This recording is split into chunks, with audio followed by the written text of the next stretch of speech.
Styria was the worst-case scenario for Ferrari, the Scuderia suffering a double retirement, with Charles Leclerc accepting blame for taking out teammate Sebastian Vettel with a clumsy move at turn 3 on lap 1. But Prancing Horse team boss Mattia Binotto had bigger issues to focus on than to reprimand his drivers, with the Scuderia's engine down on power.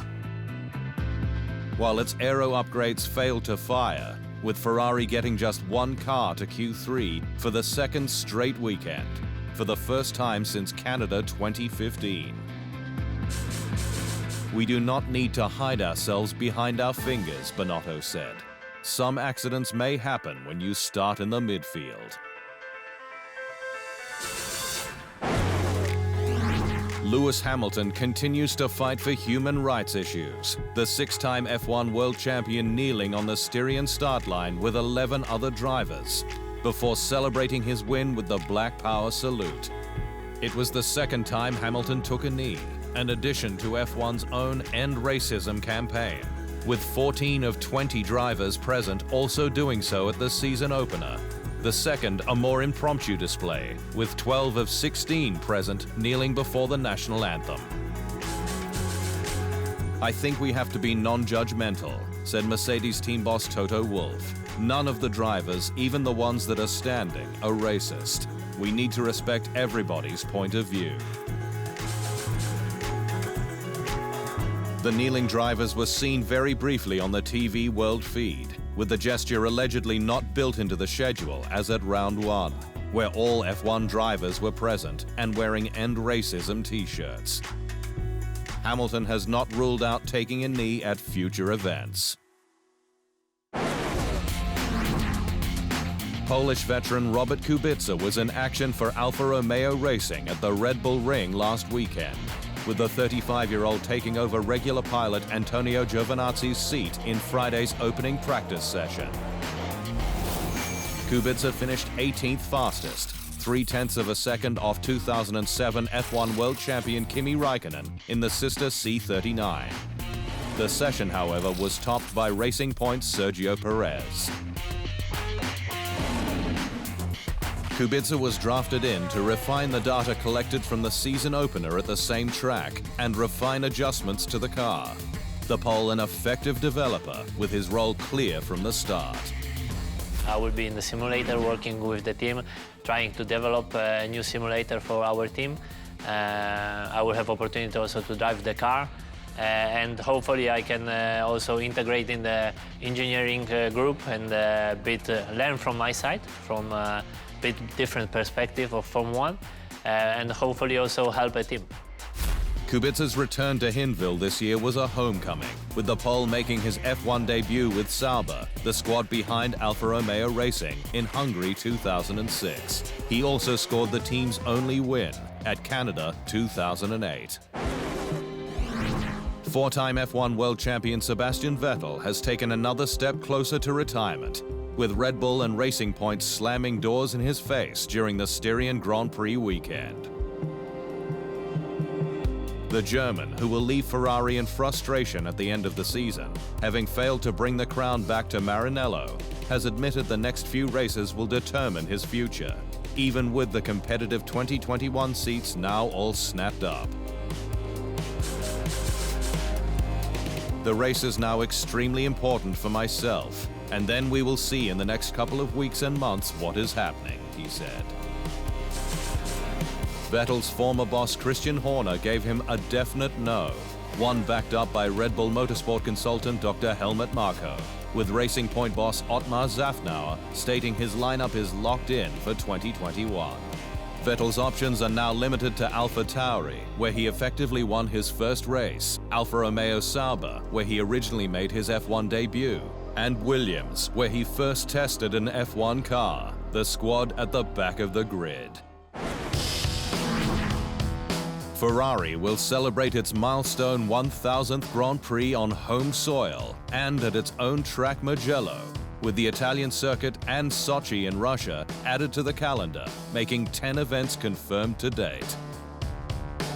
F1 continues to work towards its 15-event minimum total, with the magic number ensuring no financial penalties from the sports broadcasters, and more announcements expected. Mugello will follow Monza, with Russia retaining its original date and with plans for fans. Canada's hopes have faded, with Portimao in Portugal set for October. Vietnam is still being considered. Races in the Americas look to be all but cancelled, with Hockenheim and Imola ready to step in, which could level the playing field, says AlphaTauri driver Pierre Gasly, who spoke exclusively with the Inside Line.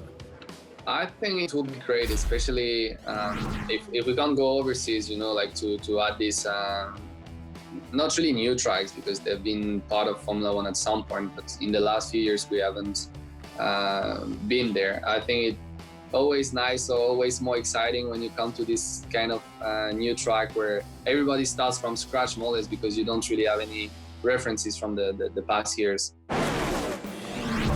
Mercedes has all but officially announced it will stick with its current driver lineup of six-time F1 world champion Lewis Hamilton and Valtteri Bottas for next year at least, with Daimler CEO Ola Källenius ruling out the need for change at the Silver Arrows.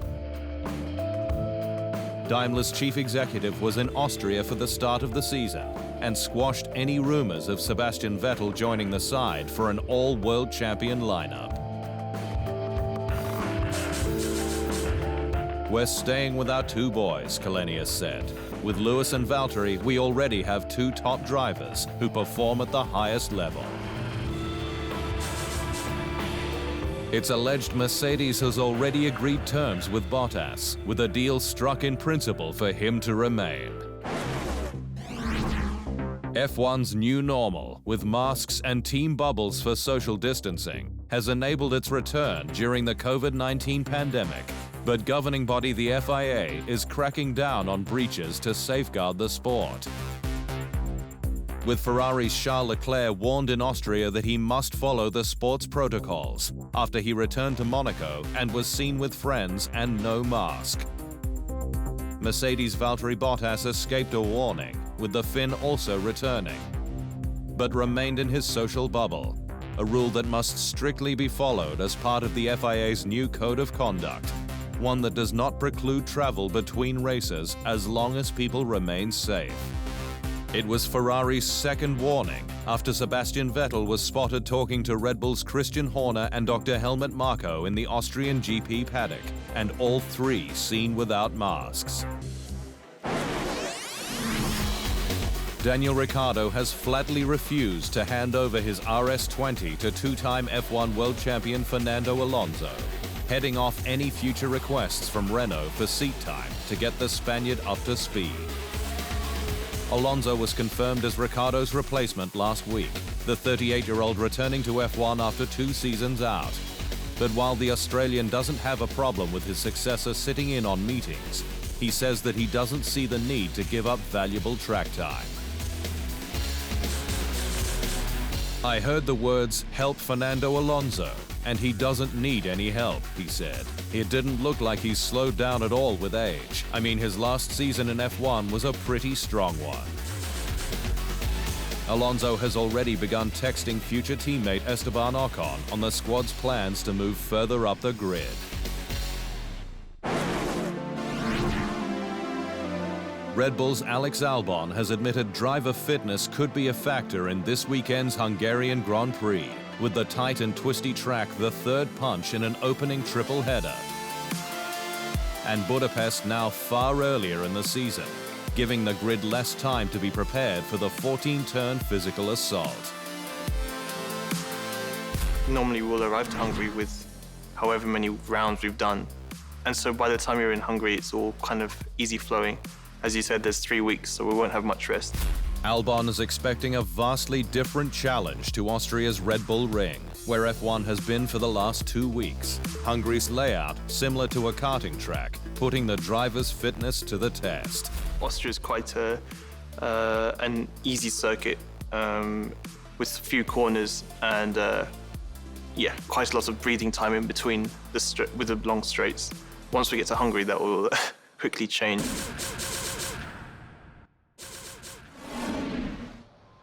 Thanks for watching. To stay up to speed on all things Formula One, make sure you hit the subscribe button.